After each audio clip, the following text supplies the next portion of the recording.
بسم الله الحمد لله والصلاة والسلام على خير خلق الله محمد بن عبد الله وعلى آله وأصحابه ومن والاه أما بعد السلام عليكم ورحمة الله وبركاته ይህ ቁጥር 286 ከተማሪዎች ለሚመጡ ጥያቄዎች መልስ የሚሰጥበት የዛዱል መዓድ ፈታዋን ዛሬ ከምናያቸው ጥያቄዎች የመጀመሪያው የግቢ አንደኛ ዓመት ተማሪ ነኝ እና ህግ መማር ፈልጌ ነበርና ጠበቃ ለመሆን አይቻልም ኩፍር ነው አሉኝ በዚህ ላይ ፈታዋው ምንድነው የሚል ጥያቄ ነው።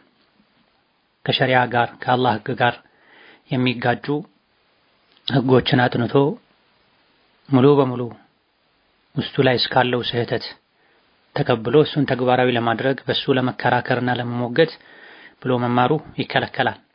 ነገር ግን ከዛ ውስጥ በህጉም በሸሪዓም የሚፈቀዱ የሚቻሉ ብዙ ነገሮች አሉና ከዲን ጋር በማይጋጭ መልኩ ለራሴም ሐቅ ለሰዎችም ሐቅ እከራከርበታለሁኝ በሚል ከሆነ ማጥናቱ መማሩ ከዛ በኋላ በጠበቃነት ሙያ መስራቱም ችግር አይኖርም። ይህ እንዲሳካ ግን ከህግ እውቀቱ ጎን ለጎን ሸሪዓን ማወቅ መማር ግዴታ ይሆናል። ህጉን ማወቁ ብቻ በቂ አይሆንም። ምክንያቱም ፍጡራን ካረቀቋቸው ህጎች ውስጥ ከሸሪዓ ጋር የሚስማማም አለ የማይስማማም አለ።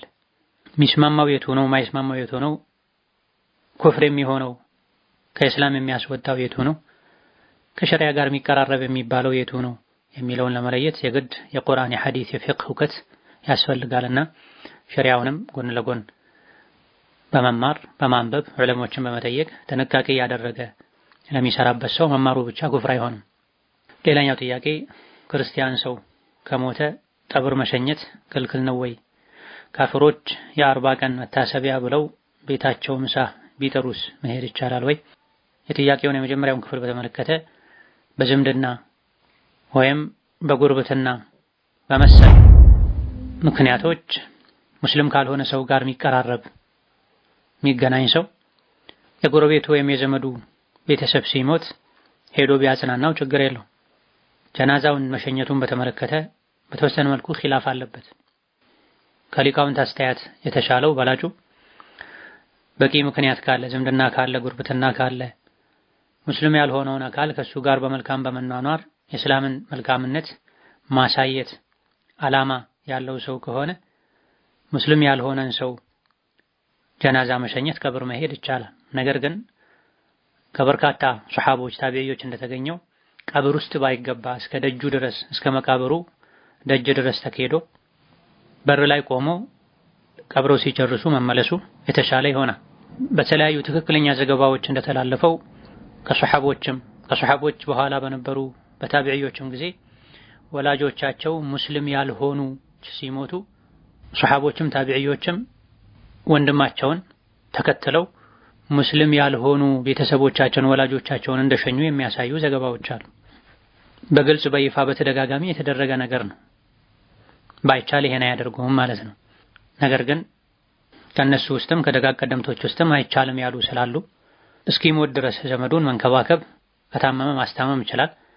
ሲሞት የእሱን እምነት ለሚከተሉ ሰዎች አሳልፎ ሰጥቶ እነሱ እንዲሸኙት ማድረግ ነው ያለበት ያሉ አሉና ይሄን ለማድረግ ያልተገደደ ሰው ልጅ ሆኖ ወላጅ ሆኖ እሱ ካላስተናበረና ካላቀናበረ በስተቀር ሟች ማይሸኝበት አይነት ሁኔታ ካለ ይሄ ማድረጉ ይቻላል። ዝምድና ጉርብትና ኖሮ ይሄን ለማድረጉ የሚያቆራርጥ ከሆነም የሚቀበሩበት ጉድጓዱ ድረስ ሳይኬድ እስከ በር ሸኝቶ ከዛ በኋላ ጨርሰው ሲወጡ ተከትሎ አብሮ መምጣት ይቻላል። ምንም አይነት ግንኙነት የሌለው ሰው ግን ባይሄድ የተሻለ ነው። ለ40 መታሰቢያ ብሎ መሄድ አይቻልም። ሰው ሲሞት 3ኛው ቀን 40ኛው ቀን የሙት ዓመት ተብሎ የሚደረግ ድግስ የለም በሸሪዓችን። በዲን ያልተፈቀደ ስብስብ ላይ መገኘቱ መሳተፉ ድርጊቱን መፍቀድና ማጽደቅ ነው የሚሆነው። በወንጀልም መተባበር ወንጀሉን ማድበቅ ነው የሚሆነው። ሙስሊም ካልሆነ ሰው ጋር ስንኗኗር ዲኑ የሚፈቅደውን በማድረግ የሚከለክለውን ደግሞ እምነት አይፈቅድልኝም ብሎ በማስረዳት ግንኙነታችንን በራሳችን ስሜት ሳይሆን በሸሪዓው መሰረት የተገደበ መስመር የያዘ ልናደርግ ይገባናል። ሰው ምን ለኛል ከማለት ይልቅ አላህ ምን ለኛል ልንል ይገባናል። ሌላኛው ጥያቄ አንዳንድ ሰዎች ሱሪ ማሳጠር ሱና ስለሆነ ሳይቆርጡት አጠፍ አድርጎ ሱና ያስመስሉታል። እንዴት ይታያል? በላጩ መቁረጥ ነው። ረዘም ያለ ልብስ አዘጋጅቶ ማጠፉ አንዳንዴ ሳያጥፉ እንዲለብሱት ሊያደርግ ይችላል። እውቀት ስለሌላቸው ለታዳጊዎች መጥፎ አርአያ መሆንን ሊያስከትል ይችላል። በሌላ በኩል ደግሞ ሶላት ውስጥ ሲገባ ልብስን ማጠፍ የሚከለክል ሐዲስ አለ።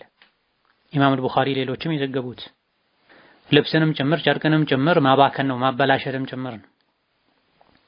በትክክል ልብስ የማሳጠርን ሱና መተግበር የሚፈልግ ሰው የሚያምንበት ሰው ልብሱን ሲያሰፋ በሱናው ልክ አሳጥሮ ማሰፋት፣ የተዘጋጀ ገዝቶ ከሆነም ጊዜ ሰጥቶ አስቆርጦ መልበስ ነው። በላጩና ትክክለኛው ይሄ ነው። በተለይ ሶላት ውስጥ ሲገባ የተከለከለ ነው። ነብዩ አለይሂ ሰላቱ ሰላም ሶላት ውስጥ ልብስ ማጠፍን መሰብሰብን ከልክለዋል የሚል ግልጽ ሐዲስ አለ። ከዚህ ጋር ይጋጫል።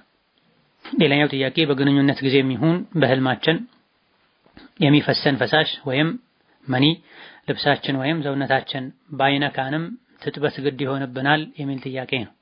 አዎ መኒ የዘር ፈሳሽ ሲወጣ መታጠብ ግዴታ የሆነው መኒ ነጃሳ ስለሆነ አይደለም። አለ ራጅህ ጀናባ ራሱ ትጥበትን ግዴታ ስለሚያደርግ ነው። የወጣው ነገር መንዩ ከነካ ገላን መታጠብ የነካውን ልብስ ማጠብ ግዴታ ይሆናል። ምንም ካልነካ ደግሞ ማጠብም መታጠብም ግዴታ አይሆንም የሚል በሸሪዓ የተቀመጠ መለያ ብይን የለም። ኹሩጁል መኒ መውጣቱ ብቻ ትጥበትን ግዴታ ያደርጋል። ከዛ አልፎ ሁሉ ሊወጣ ብሎ ከቦታው ተንቀሳቅሶ ባይወጣው እንኳን ትጥበትን ግዴታ ያደርጋል የሚል አቋም ያላቸው ጥቂት ሊቃውንት አሉ። ምንም እንኳን ትክክለኛ አባባል ባይሆንም ራጂሑና ትክክለኛው የዘር ፈሳሽ በንዝረት በስሜት ከወጣ ገላን መታጠብ ግዴታ ይሆናል። ሌላኛው ጥያቄ አንድ ሰው በርቀት ኒካህ አስሮ ሳይገናኙ በመካከላቸው ችግር ቢፈጠር ባለማወቅ ልጁ እስልምናን እንደተቀበለ ወዲያውኑ ነው ኒካህ ያሰሩት። ስለ ኒካህ የሚያውቀው ነገር አልነበረውም። ሶስቱንም ፈትቻለሁ ብሏት ወዲያው ረጃዕቱ ቢል ኒካሁ ይኖራል አይኖርም የሚል ጥያቄ ነው። በመጀመሪያ ደረጃ ማንኛውም ሰው ኒካህ አስሮ ግንኙነት ሳያደርጉ አብረው በር ዘግተው ሳያሳልፉ በፊት ፈትቻለሁ ካለ ከዛ በኋላ ረጃዕቱ ማለት አይችልም። ፈትቻለሁ ያለው በአንድም ይሁን በሁለትም ይሁን ኒካህ ታስሮ አብረው ሳያሳልፉ የተፈታን ኒካህ በረጃዕቱ መመለስ አይቻልም። በረጃዕቱ የመመለስ አንዱ ሸርጥ ኒካሁን ካሰሩ በኋላ የተገናኙ አብረው ያሳለፉ መሆን አለባቸው እንጂ ኒካህ ታስሮ አብሮ መሆን ያልጀመረ ሰው ሳይገናኙ ኒካሁ ቢወርድ በረጃዕቱ መማለስ አይችሉም። ሌላው በአንዴ ሶስት ከፈታ የበለጠ ረጃዕቱ ማለት አይችልም። ያልተገናኛትን ሴትም አብሮ ያላሳለፉ ሴትም ቢሆን ወይ የሚለው አወዛጋቢ ኺላፍ ያለበት ጉዳይ ነው። አዲስ ነው የሰለመው ስለ ኒካህ ምንም አያውቅም በሶስት መፍታት የሚያስከትለውን አያውቅም የሚለው ዞሮ ዞሮ ፍቺ ምን እንደሆነ ካወቀ መፋታትን አስቦበት ፈትቻለሁ ካለ ይህ ምክንያት አይሆንም። የሱ ግምት አይደለም የሚታየው፣ የሸሪዓው ህግ ነው የሚታየው። በተለይ ፍቺን በተመለከተ ሰዎች በጊዜው ስሜታቸውን መቆጣጠር ትተው እንደፈለጉ ከሆኑ የልባቸውን ካደረሱ በኋላ ተመልሰው ሳላስበው ነው፣ ሳልፈልገው ነው፣ ተቆጥቼ ነው፣ ተናድጄ ነው የሚሉ ሰዎች አሉ። መቼም ሰው የሳቀ የተደሰተ ኒካህ አያወርድም። ቁጣ ላይ ሆኖ ስሜት ላይ ሆኖ ነው ኒካህ የሚያወርደው። ከስንት አንድ ተመካክረው ተማምነው መቀጠል አልቻልንም፣ ሁለታችንም ከሁለት አንዳችን በኒካሁ እየተጎዳ ስለሆነ ብንለያይ ይሻላል ብለው ተስማምተው ሊፋቱ የሚችሉ ሰዎች ሊኖሩ ይችላሉ። ወይላ አብዛኛው ሰው ንዴት ላይ ቁጣ ላይ ሆኖ ነው ኒካህ የሚያወርደው። ደስ ያለው የሳቀ የተደሰተ ኒካህ አወረድኩ የሚል ሰው የለም። በሸሪዓው የሚታየው በምርጫው በፍላጎቱ አስቦ አልሞ ኒካሁን ማውረዱ ነው የሚታየው። በማውረዱ ይሄን ውሳኔ በመወሰኑ የሚመጣበትን ነገር አለማወቁ ፍቺውን ውድቅ አያደርገውም። በሶስት ከፈታ መልሻለሁኝ ማለት እንደማይችል አለማወቁ እሱ በሶስት ፈትቻለሁ ያለውን ነገር ውድቅ አያደርገውም። ማወቅ አለበት፣ የሱ ግዴታ ነው፣ የአላህ ህግ ነው። ወይላ ኸምር ጠጥቶ አንድ ሰው ኸምር መጠጣት ሐራም እንደሆነ ባውቅም እንደሚያስገርፍ አላውቅም ነበረ ቢል በማለቱ ከቅጣት ሚድም ቢሆን ዝሙት ሰርቶ ዝሙት የሰራ ሰው ዝሙት ክልክል መሆኑን ነው እንጂ የማውቀው ቅጣት እንዳለው አላውቅም ቢል መገረፉ የሚያስገድል ከሆነ መገደሉ ይቀራል ማለት ነው። አልጃህሉ ቢልዑቁበት ለይሰ ዑድራ፣ የአንድን ጥፋት ቅጣቱን አለማወቅ ላለመቀጣት ምክንያት አይሆንም። ኒካህ አስሮላት ግን አብረው ያላሳለፉ ያልተገናኛትን ባለቤቱን በሶስት የፈታ ሰው ባንዴ ብዙሃኑ ጅምሁር አልዑለማ አብዛኞቹ የፊቅህ ሊቃውንት ዘንድ ሶስቱም ኒካህ ይወርዳል።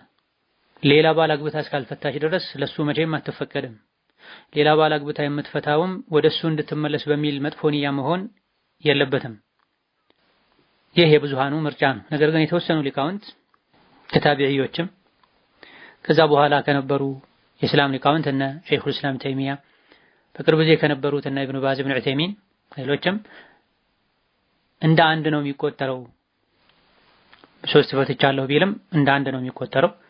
ከዛ በኋላ በአዲስ ኒካህ በአዲስ መህር መማለስ ይችላሉ ያሉበት ሁኔታ። ሌላው ጥያቄ ወላጅ ልጅን በሚገባው መልኩ ካላሳደገ ሐቁ እስከምን ድረስ ነው የእናት የሚል ጥያቄ ነው። አባትና እናት ሐቃቸው እጅግ በጣም ከፍ ያለ ነው። ለልጆቻቸው መልካም ቢሆኑም በጥሩ ሁኔታ ቢያሳድጉም ባያሳድጉም የእነሱ ሐቅ በልጅ በኩል ያለው እንደተጠበቀ ነው። ለወላጆችህ መልካም ሁን፣ በጎ ሁን፣ ተንከባከባቸው። እነሱ ቢበድሉህም ተብሏል። እነሱ በደሉኝ፣ እነሱ አጎደሉብኝ ተብሎ በልጅ በኩል የወላጅን ክብካቤ ሐቅ ማጉደል ፈጽሞ አይቻልም። የእናት በተለይ ከበድ ያለ ነው። በእናት በሆዷ ውስጥ ለወራት አርግዛለች፣ ተሸክማ ቆይታለች፣ ወልዳ ሳትተኛ ውላ አድራለች፣ ከልጇ እኩል ታማለች፣ ቆሻሻውን በእጇ ጠርጋለች ወዘተ። የእናት ውለታ በምንም ተከፍሎ የሚያልቅ አይደለም። አጠፋች ተብሎ አጎደለች ተብሎ ከሐቋ ማጉደል አይቻልም። አባትም እንደዚሁ። ከወላጆች ጋር ሂሳብ ውስጥ መግባት ፈጽሞ አቅል ያለው ህሊና ያለው ሰው ስራ አይደለም። በድለውኛል፣ አስከፍተውኛል ተብሎ ወላጆች ላይ ቂም መያዝ፣ እየቻሉ መልካምነትን መቀነስ አይገባም። ውለታቸውን በሚገባ የተረዳ ሰው ምንም ቢያደርጉበት የእነሱ ጉድለት አይታየው፣ ለአላህ ብሎ ይቅር ይላል።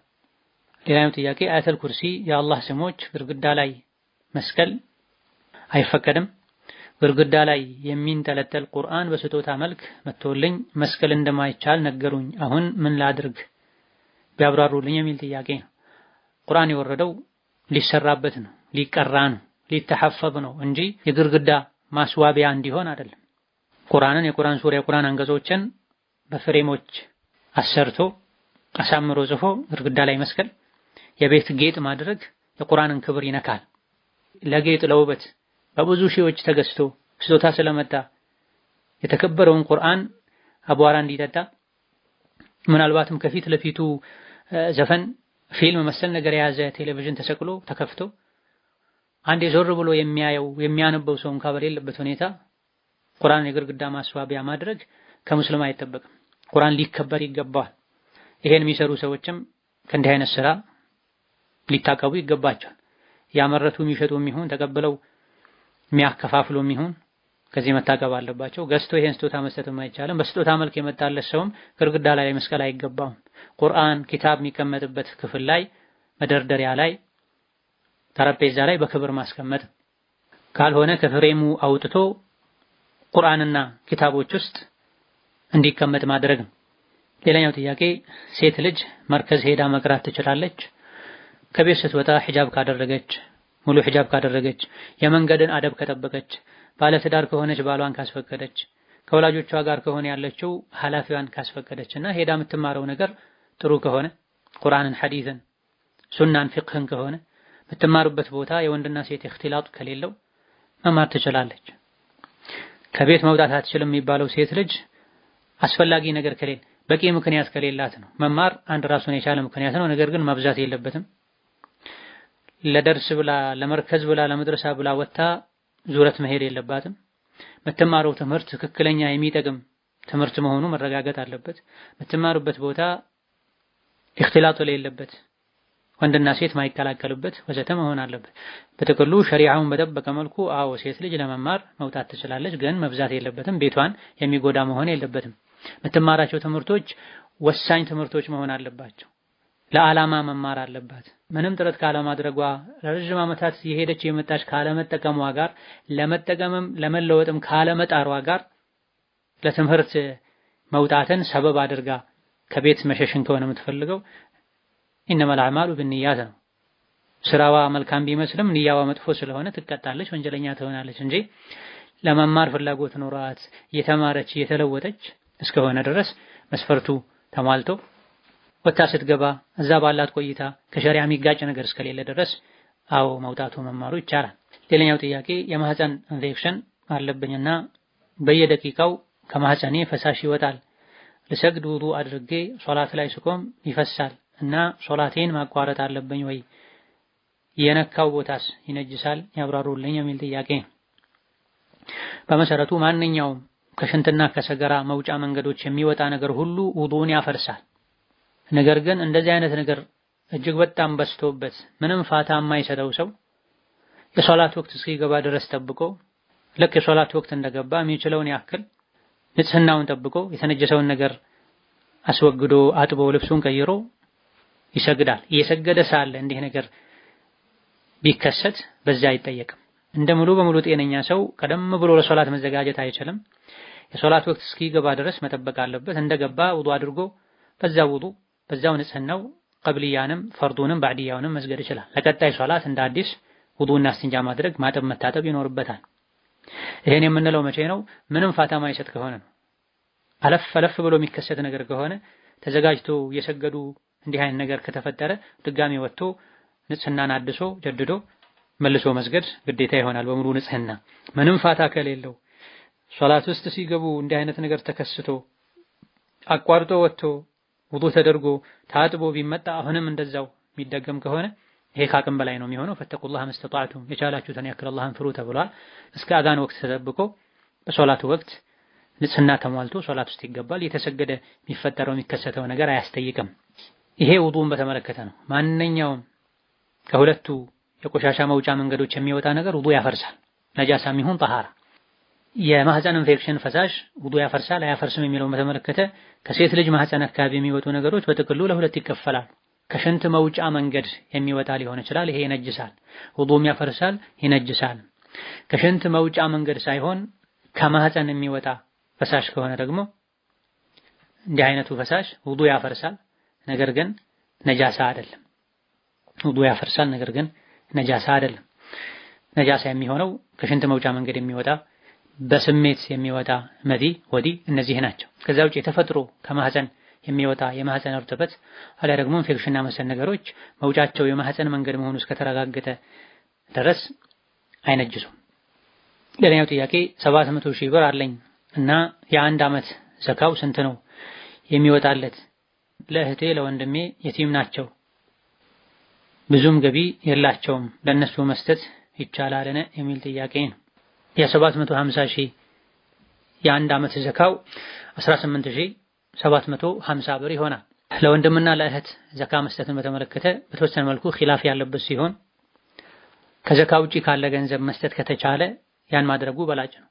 ካልተቻለ አሊያ ደግሞ ከዘካ ውጪ የተሰጣቸው ማይበቃቸው ከሆነ ለወንድምና ለእህት ዘካ መስጠት ይቻላል። በተለይ ወይም እነሱ ወይም ዘካ የሚሰጠው አካል ያገቡ የወለዱ ከሆነ። ሌላኛው ጥያቄ 110 ሺህ ብር ዘካ የሚወጣለት ስንት ነው አሳውቁኝ የሚል ጥያቄ ነው። የ110 ሺህ ብር የአንድ ዓመት ዘካው 2750 ብር። ማንኛውም ዘካ ማውጣት የምንፈልግለትን ገንዘብ ንብረት ለ40 በማካፈል ለ40 ሲካፈል የሚመጣውን ነው ዘካ ማውጣት ግዴታ የሚሆን። ሌላኛው ጥያቄ እኔ ቦታ ነበረኝ እናም አመት የሆነው ነው የገዛሁት በኋላ ያተርፍልኛል ብዬ ነው። አሁን ዘካ አለው? ካለውስ በተገዛበት ነው ወይስ አሁን በሚያወጣበት ግምት ነው የሚሆነው የሚል ጥያቄ ነው። መሬት በራሱ በመሰረቱ ዘካ የለበትም። ስለዚህ አንድ ሰው ሊኖርበት ቤተሰቦቹ ሊኖሩበት ብሎ ከገዛው መሬት እንደዚህ አይነት መሬቶች ከያዙት ገንዘብ ዘካ አይኖርበትም።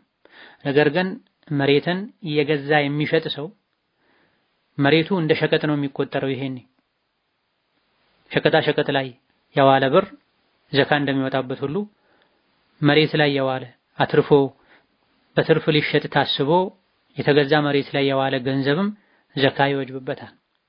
ዘካው በየዓመቱ ነው የሚሆነው። ከሌላ ተንቀሳቃሽ ዘካ ከሚወጣለት ገንዘብ ተወስዶ ከሆነ የተገዛው ገንዘቡ የተወሰደበት ዋናው ንብረት ዘካ ሲወጣ የእሱም አብሮ ታስቦ ይወጣል።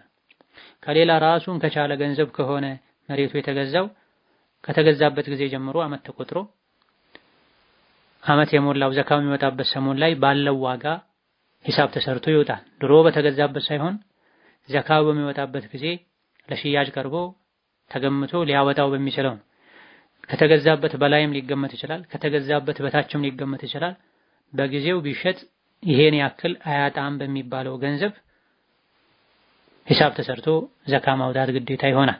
ይሄ የመሸጡ ንያ እስካለ ድረስ ነው። ሲገዙትም አትርፎ ለመሸጥ ተብሎ ከተገዛ እየተገመተ ዘካ የወጣ ባለው ሰዓትም ያ ንያ ካለ ዘካ ይወጅባል። በመጀመሪያ ለመሸጥ ታስቦ የተገዛ ኋላ ላይ ሐሳብ ከተቀየረ ዓመት ሳይሞላ ሐሳብ ከተቀየረ ዘካ አይወጅብበትም። ከዘካ ተሸሽቶ መሆን ግን የለበትም። ሐሳብ የሚቀየረው ለመኖር ተብሎ በመሰረቱ ለመስራት ለመኖር ተብሎ የተገዛም ቢሆን ከጊዜ በኋላ ለሽያጭ ከተባለ ንያን ከቀየሩበት ጊዜ ጀምሮ ዓመት ሲሞላው ዘካ ማውጣት ግዴታ ይሆናል። ሌላኛው ጥያቄ ሱጁድ ቲላዋ ላይ ስንነሳ አላሁ አክበር እንላለን የሚል ጥያቄ። ሶላት ውስጥ ከሆነ ሱጁድ ቲላዋው የሚደረገው አብዛኞቹ የፊቅህ ሊቃውንት ዘንድ አው ሲወረድም ሱጁዱ አልቆ ሲቆምም አላሁ አክበር ይባላል። በዚህ ዙሪያ የተነገረ የአብዱላህ ኢብኑ ዑመር ሐዲስ አለ። ነገር ግን ሐዲሱ ضعيف ነው። እንደ አጠቃላይ ግን ነብዩ አለይሂ ሰላቱ ወሰላም ካነ ዩከብሩ ፊ ኩሊ ኸፍድን ወረፍዕን ተብሏል። ነብዩ ሰለላሁ ዐለይሂ ወሰለም ወደ ስጁድ በወረዱ ከስጁድ በተነሱ ቁጥር አላሁ አክበር ይሉ ነበር ተብሏልና ስጁድ ቲላዋ ሶላት ውስጥ ያለ መውረድና መነሳት ስለሆነ በዚህኛው ጥቅል የነብዩ አለይሂ ሰላቱ ወሰላም አሰጋገድ ውስጥ ጎንበስ ቀና ሲሉ ሲወርዱ ሲነሱ አላሁ አክበር ይሉ ነበር በሚለው ተካቶ ሶላት ውስጥ ስጁድ ቲላዋ ሲደረግ ሲወርዱም ሲነሱም አላሁ አክበር ይባላል። ብዙሃኑ የመረጡት ይሄን። ከሶላት ውጪ ባለውሳ ቁጭ ተብሎ ቁርአን እየተቀራ ስጁድ ቲላዋ ሲደረግ አላሁ አክበር ይባላል አይባልም? ይባላል ያሉም አሉ ከታቢዒዎችም። ከዛም በኋላ አይባልም ያሉም አሉ። ይባልም አይባልም ለማለት የሚያበቃ ግልጽ ማስረጃ የለም። በሐዲስ ደረጃ ይባላልም አይባልም አልተባለም። የኢጅቲሃድ ጉዳይ ነው። አላሁ አክበር ብሎ መውረድ ይቻላል ያሉ ሊቃውንትን ተከትሎ ሲወርድም ሲነሳም አላሁ አክበር ቢል አንድ ሰው አይወገዝም።